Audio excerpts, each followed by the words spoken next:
شان رسالت میں عظیم ترین آیت ہے، آیت نمبر 56، بڑی عظیم آیت، کون سی بلا؟ ان اللہ وملائکتہ، فرمایا بے شک اللہ اور اس کے فرشتے یصلون علی النبی، نبی کریم پر درود بھیجتے ہیں۔ اللہ بھی بھیجتا ہے، اللہ کے فرشتے بھی درود پڑھتے ہیں۔ یا ایھا الذین آمنوا صلوا علیہ وسلموا تسلیما، اے ایمان والو تم بھی نبی پاک پر درود پڑھو اور خوب سلام پڑھو۔ تو یہ آیت مبارکہ نازل ہوئی کہ اور حضور صلی اللہ علیہ وسلم نے فرمایا اگر تم مجھ پر ایک بار درود پڑھو گے تو اللہ تم پہ 10 رحمتیں فرمائے گا اور تمہارے 10 گناہ معاف کر دے گا اور تمہارے 10 درجے اللہ بلند فرما دے۔ ایک بار درود شریف کو وظیفہ بنائے، پابندی سے پڑھا کریں، پابندی سے۔ میں نے اپنے بزرگوں کو دیکھا ہے کچھ کام کرتے، کبھی کبھی مجھے لگتا ہے کہ وہ کام آج بھی بڑے ضروری ہیں، بڑے ضروری۔ بزرگ یہ کیا کرتے تھے کہ وہ اپنی ریل رکھتے تھے، اپنا مصلی بچھاتے تھے مسجد میں آ کے بھی، اور اپنی تسبیح سائیڈ پہ رکھ لیتے تھے صبح کے وقت، اور روزے نہیں ہوتے تو پانی کا پیالہ بھی ساتھ ہوتا تھا، کچھ دیر قرآن پاک پڑھنا، اپنا مصلی بچھایا، پھر اس کے ساتھ کچھ دیر تسبیح پڑھنی، پھر پانی پہ پھونک مارنی، پھر اس کو پینا۔ مجھے لگتا ہے یہ اہتمام ہے عبادت کا۔ میں دوستوں سے کہا کرتا ہوں کہ ہاتھوں میں تسبیح رکھ لو، تسبیح ہاتھ میں ہو تو چلتی بھی رہتی ہے، تو یہ چھوڑ دیں، لوگ کیا کہیں گے، بہانہ کریں گے، دنیا کہے گی یہ بابا تسبیح ہو گیا، تو کہنے دو، تسبیح ہو تو تسبیح چلتی بھی۔ سمجھ آ گئی یہ بات کی؟ تو اہتمام کریں، یہ 20 منٹ 10 منٹ مصلی پہ بیٹھ کے درود شریف پڑھیں۔ ہمیں موقع مل جائے تو ہم پڑھ لیتے ہیں، کچھ کہتے ہیں میں گاڑی چلاتے چلاتے پڑھتا ہوں، میں نے کہا یہ سارے طریقے ٹھیک ہے، پر میری رائے یہ ہے کہ مصلی بچھا کے، خوشبو لگا کے، اچھے کپڑے پہن کے، مدینے کی طرف منہ کر کے، یعنی حضور کی بارگاہ میں سلام عرض کرنا ہے نا جی، حضور کی بارگاہ میں، تو پھر پورے اہتمام سے سلام پڑھیں۔ اللہ توفیق عطا فرمائے۔ آیت نمبر 60 سے 61 میں منافقین اور فاسقین اور جن کے دلوں میں عداوت مصطفیٰ صلی اللہ علیہ وسلم کا روگ ہے اور مدینے میں جھوٹی افواہیں پھیلانے والوں کو خبردار کیا گیا کہ اگر وہ اپنی حرکتوں سے باز نہ آئے تو انہیں مدینے میں رہنے نہیں دیا جائے گا، اور یہ بھی کہا گیا کہ یہ لوگ لعنتی ہیں اور جہاں بھی پائے جائیں انہیں چن چن کر قتل کر دیا جائے، اس لیے کہ یہ حضور کے بارے میں دل میں منافقت رکھتے ہیں۔ پھر آگے سورہ سبا شروع ہوتی ہے۔ اس سورت کی آیت نمبر 9 میں دشمنان رسول صلی اللہ علیہ وسلم کے لیے عبرتناک عذاب کی وعید ہے۔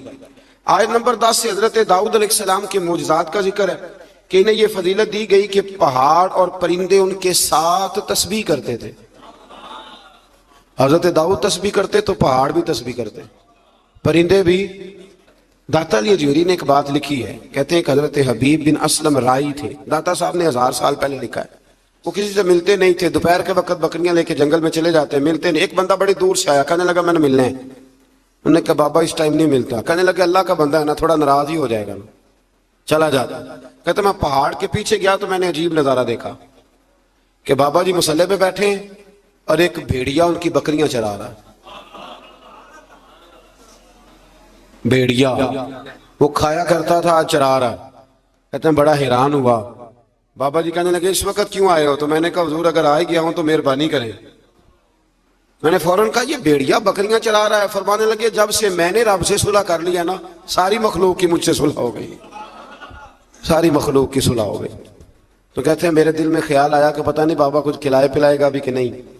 تو کہتے ہیں لکڑی کا پیالہ پہاڑ کے نیچے رکھا تو وہ شہد سے بھر گیا، پھر میں نے وہ پیا، دوبارہ رکھا تو دودھ سے بھر گیا، پھر تیسری دفعہ رکھا تو وہ پانی سے بھر گیا۔ تو کہتے ہیں کہ میں بڑا حیران ہوا۔ تو کہنے لگے حیرانگی والی کون سی بات ہے، اگر بنی اسرائیل کے نبی دعا کرے اپنی نافرمان قوم کے لیے تو اللہ انہیں پہاڑوں سے پانی دے دیتا ہے، میں تو محمد عربی کا وفادار غلام ہوں، تو مجھے نہیں اللہ عطا کرے گا۔ یہ میں ساتھ ساتھ بزرگوں کی باتیں اس لیے کرتا ہوں، جب بنی اسرائیل کا ذکر آتا ہے کہ میرے نبی پاک نے فرمایا علماء امتی کا انبیاء بنی اسرائیل، میری امت کے علماء اولیاء بنی اسرائیل کے نبیوں کی طرح ہوں گے۔ تو حضرت داؤد علیہ السلام کے ساتھ پرندے اور پہاڑ تسبیح کرتے تھے۔ لوہا ان کے لیے نرم کر دیا گیا تھا اور وہ زرہیں بناتے تھے اور باندھنے کے لیے ان میں کڑیاں بھی ڈالتے تھے۔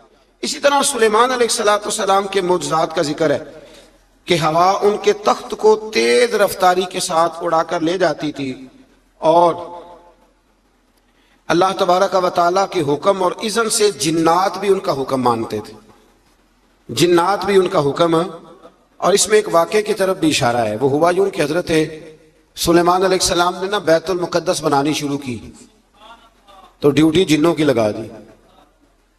فرمایا چلو بناؤ. یہ قرآن مجید میں ذکر ہے. حضرت سلیمان علیہ السلام نے جنوں کی ڈیوٹی لگائی تو پتا تھا آپ کو کہ میرا وقت بھی قریب ہے. بعض محدثین نے لکھا ہے کہ یہ 12-15 سال کی عمر میں یا 20 سال کی عمر میں بادشاہ بن گئے تھے, بڑی تھوڑی عمر میں. تو ان کو پتا تھا میرا وقت قریب ہے. تو بیت المقدس جو ہے اس کی تعمیر کا آغاز تو کیا تھا حضرت داؤد علیہ السلام نے, ان کے والد نے. وہ مثال کر گئے تھے, ان کو وصیت کر گئے. حضرت سلیمان ہم اس کو انہی بنیادوں پہ بنا رہے تھے تو ڈیوٹی لگائی جنوں کی کہ بناؤ. پتا تھا میرا وقت قریب ہے تو عرض کرنے لگے مالک اگر میں دنیا سے چلا بھی جاؤں تو ان سے پوشیدہ رکھنا, چلا بھی جاؤں تو ان سے پوشیدہ رکھنا, جنوں سے. میں پردہ کر گیا ہوں. تو اپنی لاٹھی پر ٹیک لگا کے کھڑے ہو گئے. جن کام کرتے رہے, وہ کرتے ہی رہے کرتے ہی رہے کرتے ہی رہے. ان کو پتا تھا کہ حضرت سلیمان کھڑے ہیں, ذرا بھی حرکت کی نا تو ناراض ہو جائیں. کچھ نے لکھا ہے کہ کئی مہینے بیت گئے, حضرت سلیمان کھڑے ہیں. جب کام مکمل ہو گیا نا تو پھر اللہ نے حکم دیا زمین کو کہ سلیمان کو نہیں, ان کی لاٹھی کو تو کھا جا. تو پھر لاٹھی کو زمین نے کھانا شروع کیا. وہ لگ جاتی ہے نا کچھ چیزیں لکڑی کو جو کھاتی ہیں, نے کھانا شروع کیا تو ڈنڈا ٹوٹا تو آپ زمین پہ تشریف لائے. پھر جنوں کو پتا چلا کہ حضرت سلیمان تو وصال کر گئے. کتنی دیر ایسا رہا. اللہ تبارک و تعالی کتنے مہینے نبی, یہ قرآن مجید پڑھ رہا ہوں, آپ 22ویں پارے کی تلاوت کریں. تو اگر حضرت سلیمان کتنے مہینے انتقال کے بعد بھی کھڑے رہے تو ان کو کچھ نہیں ہوتا, تو بتائیے نا پھر حضور کا وہ فرمان کتنا حق اور سچ ہے کہ اللہ نے حرام کر دیا ہے زمین نبیوں کا وجود کھاتی ہی نہیں. ان اللہ حرم علی الارض ان تاکل اجساد الانبیاء فنبی اللہ حی. فرمایا اللہ نے حرام کر دیا ہے زمین پر وہ نبیوں کے جسموں کو کھاتی. اللہ کے ہر نبی زندہ ہیں اور وہ رزق دیے جاتے ہیں. اللہ سمجھنے کی توفیق دے. پھر آیت نمبر 22 سے مشرکین کے باطل معبودوں کی بے بسی کا بھی ذکر ہے, اور یہ کہ اللہ تعالیٰ کے حضور اس کے اذن کے بغیر کسی کو شفاعت کی مجال نہیں. عرض کریں گے وہ اللہ تبارک و تعالیٰ کی اجازت سے کریں گے. آیت نمبر 28 میں رسول کریم علیہ السلام کی رسالت عامہ کا ذکر ہے. عام رسالت ہے نبی پاک کہ آپ کی دعوت پورے عالم انسانیت کے لیے, اور یہ سارا عالم انسانیت آپ کی امت دعوت ہے.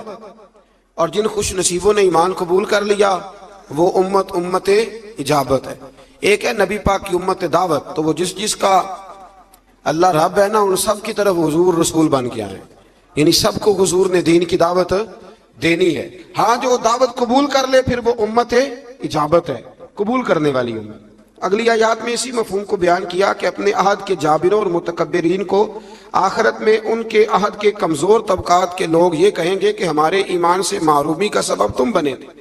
مزید بتایا کہ پچھلی امتوں کے خوشحال لوگ مال و دولت کی فراوانی کو اپنی مقبولیت کی دلیل سمجھتے تھے. کہتے تھے ہم اللہ کے قریبی ہیں اسی لیے تو اتنی مال و دولت دی ہے اللہ نے ہمیں, اس کو وہ دلیل بناتے تھے.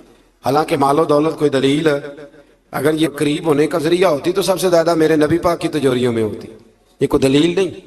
اللہ نے فرمایا کہ اس کا قرب مال و دولت کی فراوانی سے نہیں ملتا بلکہ ایمان اور عمل صالح کی دولت سے ملتا ہے. اور رزق کی کشادگی یا تنگی کا تعلق کسی کی فضیلت یا بے توقیری سے نہیں ہے بلکہ یہ اللہ تعالیٰ کی حکمت ہے کہ کبھی وہ نعمتوں کی فراوانی امتحان کے طور پر فرماتا ہے اور کبھی آزمائش میں مبتلا کر کے بندے سے امتحان لیتا ہے. آیت نمبر 40 میں اللہ تعالیٰ کے فرشتوں سے سوال کہ کیا یہ لوگ تمہاری عبادت کرتے ہیں. فرشتوں کا اللہ تعالیٰ کی تسبیح بیان کرتے ہوئے اس کی بندگی کا اظہار کیا. اس بات کا اللہ نے اس آیات میں ذکر کیا. آیت نمبر 45 میں فرمایا کہ ان کفار سے پہلے جن لوگوں نے رسول کو جھٹلایا, ہمارے رسولوں کو, ان سے قوت اور دبدبہ میں وہ لوگ زیادہ مضبوط تھے. آج جو جھٹلا رہے ہیں نا قریش والے, تو جو پہلے جھٹلاتے تھے وہ قوت اور دبدبے میں زیادہ مضبوط تھے, لیکن وہ بھی اللہ تعالیٰ کے عذاب سے بچ نہ سکے. تو جب وہ نہیں بچ سکی قومیں عاد اور قومیں سمود, اتنی تگڑی قومیں, تو یہ تو بات ہی کوئی نہیں, تو بات ہی کوئی نہیں. اللہ اکبر. آخری آیات میں فرمایا کہ روز حشر کفار کی خواہش ہوگی کہ عذاب سے نجات مل جائے, مگر ان کی یہ خواہش پوری نہیں ہوگی. پھر سورہ فاتر شروع ہو جاتی ہے اس سے آگے. تو اس کی آیت نمبر 5 میں تمام انسانوں سے خطاب کرتے ہوئے فرمایا کہ قیامت کا وعدہ حق ہے اور دنیاوی زندگی کی لذتوں میں کھو کر کہیں دھوکے میں نہ پڑ جانا. اور شیطان تمہارا دشمن ہے، اس لیے تم بھی اسے اپنا دشمن ہی سمجھو. اس سے جرانے لگانے کی ضرورت، اس سے دوستیاں نہ کرتے پھرو، اس کے لیے تیاری نہ کرو. یہ رمضان کے آخری دن شروع ہو جاتے ہیں تو ہمارے بچے موٹر سائیکلیں تیار کرنی شروع کر دیتے، یعنی عین رمضان میں. مجھے کچھ لوگ کہتے ہیں کہ عید والے دن بڑی طوفان بدتمیزی ہوتی ہے، تو میں کہتا ہوں کہ اللہ تعالیٰ ہمیں معاف کرے، ہوتی عید والے دن ہے پر اس کی تیاری رمضان میں ہوتی ہے. تو کتنا بڑا جرم ہے، یعنی ادھر چاند رات کا اعلان ہوگا تو ادھر تماشا لگ جائے. ہمیں احتیاط کرنی چاہیے. حضور علیہ السلام نے فرمایا تو یہ جو چاند رات ہوتی ہے نا، یہ تو مزدور کو مزدوری ملنے کا وقت ہوتا ہے. تو لوگ ہیں کہ وہ کھیل کود میں لگ جاتے ہیں. اللہ سمجھنے کی توفیق دے. آیت نمبر 9 سے 13 تک ایک بار پھر اللہ تعالیٰ کی قدرت کے تحت بارش کے نظام کا ذکر ہے. انسان کو اس کے جوہر تخلیق کی طرف متوجہ کیا گیا تاکہ سرکشی کا شکار نہ ہو، اور وہ یہ کہ مادہ کے پیٹ میں حمل کو بھی اللہ جانتا ہے، اور یہ کہ کس کی عمر میں درازی ہے یا کس کی عمر میں کمی ہے وہ سب اللہ نے کتاب تقدیر میں لکھ دیا ہے. آیت نمبر 12 سے فرمایا کہ میٹھے اور کھارے پانی کے سمندر برابر نہیں ہوتے. میٹھے اور کھارے پانی کے سمندر برابر نہیں ہوتے، لیکن فرمایا سب سمندروں سے تمہیں مچھلی کا تازہ گوشت ملتا ہے، پانی جیسا بھی ہو، اور تم ان سے پہننے کے زیور بھی نکالتے ہو، اور کشتیاں پانی کو چیرتی ہوئی چلی جاتی ہیں. نظام لیل و نہار اور شمس و قمر اسی کے حکم کے تابع ہیں، اسی کے حکم کے. یہ چاند سورج اگر کسی انسان کے قبضے میں ہوتے تو کب سے اختلاف ہو گیا ہوتا. کوئی کہتا ادھر سے نکل، کوئی کہتا کم از کم جو حکومت بدلتی وہ تو ضرور بدلتی ایک دفعہ. پچھلے لایا ہے لہذا معاذ اللہ ہم نہیں چلنے دیں گے. اللہ نے فرمایا یہ اللہ کے تابع ہے. رات دن کا آنا بھی اللہ کے، اور نظام شمس و قمر بھی اللہ کا. آیت نمبر 18 میں بتایا کہ کوئی بوجھ اٹھانے والا دوسرے کا بوجھ نہیں اٹھائے گا، یعنی ہر ایک کو اپنے اپنے عمل کا جواب دینا ہوگا، اور جو تزکیہ اور تقوی اختیار کرے گا تو اس کا فائدہ اسی کو پہنچے گا. پھر فرمایا اندھا اور دیکھنے والا، ظلمت اور نور، سایہ اور دھوپ، زندہ اور مردہ لوگ برابر ہو سکتے نہیں. یہاں کفار اور منکرین کو اندھے، ظلمت، دھوپ اور مردے سے تشبیہ دی گئی، اور گویا اللہ کریم نے اہل ایمان کو آنکھوں والا کہا، نور والا کہا، سائے والا کہا، اور فرمایا یہ ہیں وہ جو زندہ ہیں. کافر زندہ رہ کے بھی زندہ. اقبال نے کہا تھا زندگی زندہ دلی کا نام ہے، اور مردہ دل کیا خاک جیا کرتے. تو دل زندہ ہو تو پھر ہر شے. ایک دانشور کا ایک قول ہے، وہ کہا کرتے تھے رشتے احساس کے ہوتے، رشتے، اور احساس نہ ہو تو پھر رشتے بھی. آپ کو پتہ ہے نا، بہن کا اگر خیال آ گیا تو پھر بہن ہے، لیکن اگر بھائی کہے کہ نہیں جی میرے بہنوئی نے ضائع بڑے کیے ہیں پیسے، وہ تو سارا اس خاندان کو چلا جائے گا تو میں بہن کے بچوں سے، تو یہ احساس ختم ہو گیا. تو فرمایا کہ یہ زندہ رہتا ہے. جو مومن ہوتا ہے، مومن زندہ ہوتا ہے، کافر مردہ ہوتا ہے، اس لیے کہ اس کا دل مردہ ہوتا ہے. اللہ تعالیٰ نے ان آیات میں یہ بھی بتایا کہ حجت الہیہ قائم کرنے کے لیے ہر قوم کی طرف نذیر یعنی روشن دلائل اور الہامی کتابیں دے کے نبی اور رسول بھیجے گئے، لیکن ہر دور میں پیغام حق کو جھٹلانے والے موجود رہے. آیت نمبر 27 میں فرمایا کہ ایک پانی سے مختلف رنگوں کے پھلوں، ایک ہی پہاڑی سلسلے سے مختلف رنگوں کے پہاڑ، ایک نوع انسانی سے مختلف رنگوں کے لوگ، اور چار پایوں اور جانوروں کو مختلف رنگوں میں پیدا کرنا، یہ اللہ تعالیٰ کی وحدانیت کی دلیل ہے. ایک باپ کے 4 بیٹے ہوتے ہیں، چاروں کی شکلیں علیحدہ ہوتی ہیں. یہ نہ مسئلے پہ غور نہیں نہ کرتے، ورنہ فوراً بندہ کیا اٹھتا ہے کہ سبحان اللہ و بحمدہ، سبحان اللہ. آپ غور کریں، ہر بندے یہ چیزیں لوگ بناتے ہیں نا جی، اس میں اتنی ڈال دو، اس میں اتنی ڈال دو، اتنی، تو ایک طرح کی چیزیں بنتی جاتی ہیں، ایک کی طرح. کوئی بھی چیز جو انسان بناتا ہے، چمچ ہے، برتن ہے، تو ایک کی طرح کا بناتا ہے. اللہ کریم کی تخلیق کا کمال یہ ہے کہ ناک ہر بندے کی ایک ہے، آنکھیں 2 ہیں، کان 2، ہونٹ سب کے ہیں نا، اور چہرے مختلف ہیں. یہ سمجھتے ہیں آپ بات؟ یعنی وہی چیزیں اللہ تعالیٰ نے دیں جو سب کو دیں، پر اس کے باوجود چہرے مختلف ہیں. تو ماننا پڑے گا کہ جو بنانے والا ہے وہ بڑی شان والا ہے، جو بنانے والا ہے وہ بڑی شانوں والا ہے. جو وہ بنا سکتا ہے دوسرا کوئی نہیں بنا سکتا.